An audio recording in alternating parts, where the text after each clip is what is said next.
All right. Today's lesson is going to focus on the beginning of World War II. In fact, we're going to focus mostly on Europe and Germany, but the war has already started in Asia, where Japan is attacking China and trying to push into their territory and gain more resources from and manpower from China.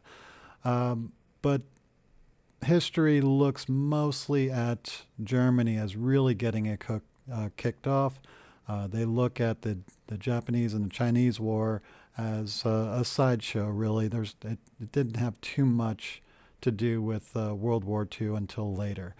So when we're talking about the European area, we are talking, well, that'll bring us to our word for today, which is fascism, a political philosophy in which total power is given to a dictator, individual freedoms are denied, and racism and nationalism are emphasized. So the countries of Germany and Italy were fascistic in nature, if not outright fascist, where the one person would be in control and everybody had to pretty much think the same way. So, to give you a better understanding of how this all gets going, here's a map of Germany. Before World War One, Germany extended all the way over here. It stuck out, and after World War One, the Allies created a state called Poland, and gave them Danzig, so that they would have a port to the sea, and that effectively split Germany from East Prussia, which was still part of Germany. Um, and the Rhineland is an area where the Germans were not allowed to send their army. It was supposed to be demilitarized to make sure there was a buffer between Germany and France so that a war wouldn't break out. Well, after a few years of being in power, Hitler starts to get to be more comfortable in his position and decides to test the Allies, test France, and see if France is going to attack him. So he sends his army into the Rhineland, and his army is very, very weak in 1936. And if the French were to attack, he gave his army orders: turn back, just say it's a mistake, sorry, whatever.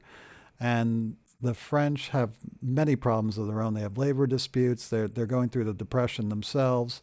The country is very divided, and so France does nothing about the Germans moving into the Rhineland. So once that happens, Germany knows that the Allies are not going to do anything to stop them as long as they don't go around attacking people. They should be left alone. And so they start building up their military, building tanks, building airplanes. They weren't supposed to have an air force, but they would make clubs, or like an airplane club that we're just playing around. We're not really, we're not a national air force. And so they would train their pilots. They would start building bigger ships, bigger ships than they were supposed to, and building up their military. And then in 1938, in March 1938, Austria is looking at Germany, and Germany is starting to do very well. They're pulling out of the Great Depression much better than most countries. Austria is having a hard time, and so they vote to join Germany, to be a part of it. So Austria now becomes part of Germany in March of 1938. Now the momentum is really moving towards the Germans, and so they ask for, because they're trying to reunite all the German peoples here into one country of Germany. Back in the 1800s, they were just a bunch of small states, and then they started unifying under Prussia. And so this is the kind of momentum that Germany has had. They want to unite all German people all over Europe, and there are some German people in the country of Czechoslovakia right here on this border here. And so they go to the Allies and say, you know what, we're just trying to reunite all the German people, and we would like this land here because they're a minority. They're being abused by the Czechoslovakians, and so we think that should be part of Germany. And so they have a big conference to try to avoid any kind of war between the Germans and the Czechoslovakians. And the Allies, the French and the British, agree with the Germans that this area, the Sudetenland, should go to the Germans. Unfortunately, the Czechoslovakians were not invited to this conference, and land was just taken away from them and bargained away by the Allies without even talking to the Czechoslovakians. What made it worse is that this area here is very mountainous, and without those mountains, the best barrier protection from Germany for the Czechoslovakians is now gone. And so that happens in September of 1938, and just a few months later, in March of 1939, the Germans just walk in and take the rest of the Czech area, and Slovakia is created, and the rest of this area is given to Hungary, an ally of the Germans. Well, the Germans are feeling pretty good about themselves, and so now they want to reunite. They want at least a corridor here to get from Germany proper to East Prussia, and the Polish don't want the Germans anywhere in there. They don't trust them. They see what's going on here, and frankly, the French and the British don't trust the Germans anymore after this agreement for the Sudetenland. The British Prime Minister said, "Hey, we got peace in our time," and then the Germans turn around and stab him in the back by taking the rest of the territory and making the politicians in France and Britain look like fools. So they basically said, "Okay, Germany, that's it. That's your last chance. We are not giving in to you anymore." And so they deny the Germans this corridor here to get to East Prussia. And the Germans say, "Well, you know what? It's war then." And so they declare war on Poland. And as promised, the French and the British declare war on Germany as a result. And they think they have some time to get to Poland, or at least start another front here to help out Poland, and then together they can defeat Germany. Well, what ends up happening is that the Polish are quickly defeated. As you can see here, this is hour by hour. And so every time you see one of these things happen, an hour is passing, and the Polish army is quickly defeated. I'll fast forward a little bit. You can see here the Germans just move through Poland, and it is only 2 weeks, and already they've taken over half the country. And when things didn't think it could get any worse for the Polish, the Soviets, who had signed a secret pact with the Germans, uh, invade from the east.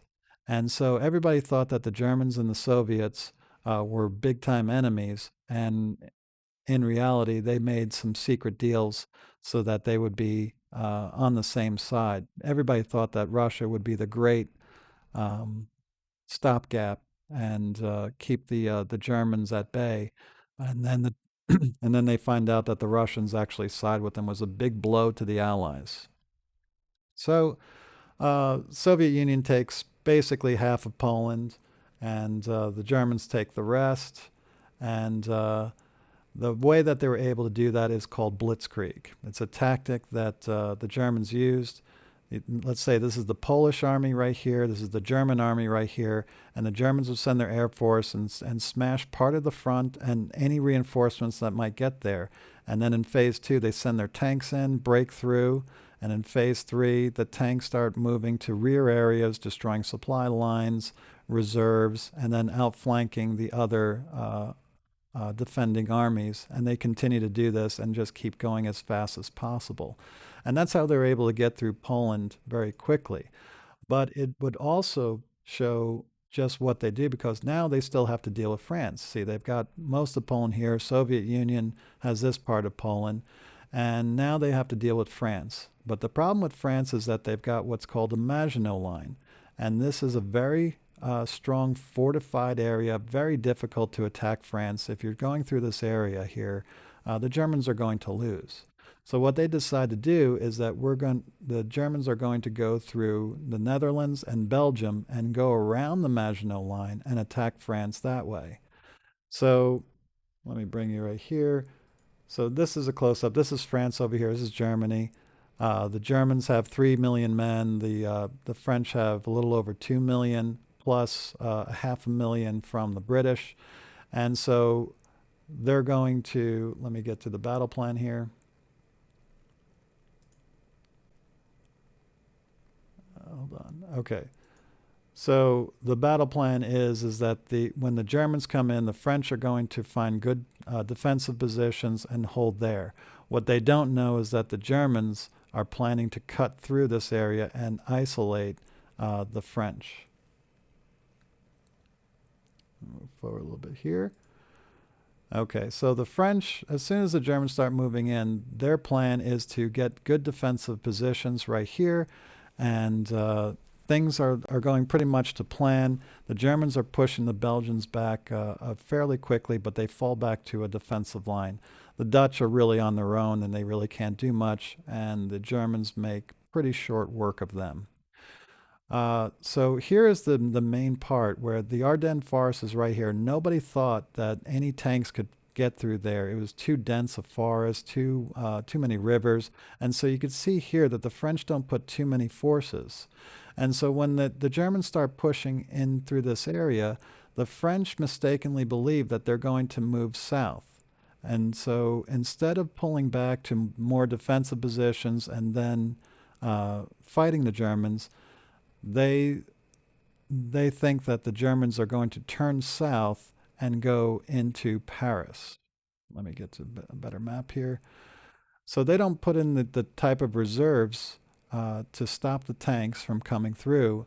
And the Germans, hold on, let me get to this point here.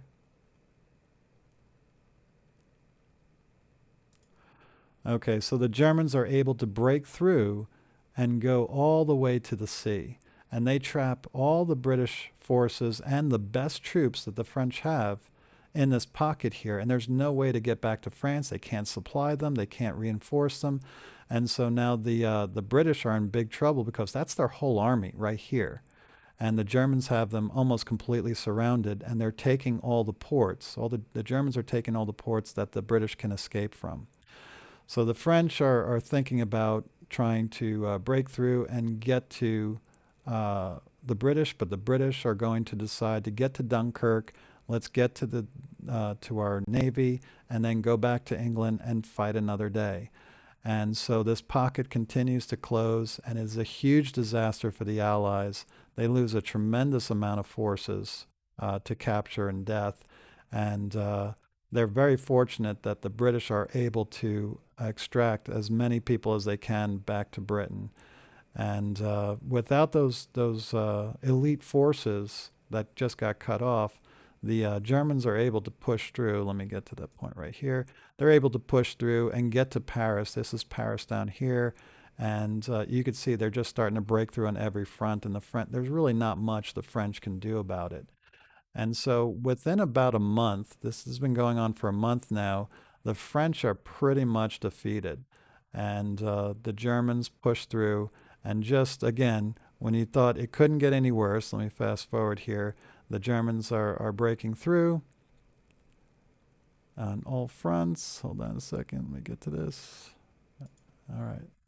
So they have broken through, and now the Italians, who are also fascist, decide they're going to join the war and start taking over France. And France is forced to surrender in about a month of fighting. This is one of the top tier countries in the world as far as military, and the Germans have wiped them out in about a month, and that is a shock to the entire world. So, with France defeated now, Germany looks like they're unstoppable. They've taken over all of Central Europe. They've taken over Poland and the Netherlands, Belgium, and now France. They look to be the force to be reckoned with. And now Britain stands alone. So let's take a look at the powers here. You have Adolf Hitler in Germany. He used unrest to grab power. He wanted Germany to be very strong and all powerful. He believed in Aryan supremacy. That means the superiority of the pure white German race, and blamed Jewish people for the world's problems. He blamed Jewish people for spreading disease, for stealing people's money, and therefore it was okay for people to steal their money and treat them horribly. And we'll get to more of that later in the chapter. Benito Mussolini in Italy did the same thing pretty much to Italy that Hitler did to Germany. He opposed democracy because it divided the nation. He wanted the nation to be unified. In fact, the word fascism comes from a symbol that has a bundle of sticks that are tied together. You know, if you have one stick, you can snap it, but if you have several sticks together, it's harder to break those sticks. And so that's a symbol of fascism. You can see it right here. These are a bunch of sticks, and they're stronger together. So he allowed no criticism of the government and controlled the army and schools, education. Hideki Tojo of Japan, who would also agree with a lot of things that these two countries are doing. He needed support to invade China in pursuit of new territories and natural resources, and was a natural enemy of the Soviet Union. And Germany thought that Japan would help fight against the Soviet Union, but as we'll see later, that's not really the case. So now we go to the Allies. And right now, at this point, the Soviet Union is actually on the German side. And the British are alone, and the Americans are not yet into the fight. But the Germans attack the Soviet Union. After they take care of France, they think that they can't be stopped, so they attack the Soviet Union and drive the Soviets into the Allies' camp. And we'll talk about next lesson why the Americans do get into the war. But at this moment, they're not in the war, and things do not look well as Germany is just rampaging all across Europe, and their sneak attack on Soviet Union has them pushing the Soviet Union very far back. But the Soviet Union is a big country, and so it's going to be very difficult for the Germans to be able to get through. Okay, so we've got our leaders for the Axis powers. The Allies powers were going to be Winston Churchill in Great Britain. He was one of the people that said, hey, we need to rearm and be ready for a fight with Germany, and nobody would listen to him. And then finally, when they invaded Poland, that brought down the government, and he was able to rise to power. Joseph Stalin was a leader. He's not much better than Adolf Hitler or Mussolini. He's a tyrannical dictator himself, who was going to be on the side of the Axis powers until Germany broke their non-aggression treaty and did a surprise sneak attack on them. So he is now fighting on the same side as the free nations of Great Britain, and then the United States will be joining soon. And Franklin Roosevelt is the president of the United States during World War II. And we list Harry Truman here because Franklin Roosevelt will die before the war ends, and Harry Truman will take over the United States in the last stages of World War II.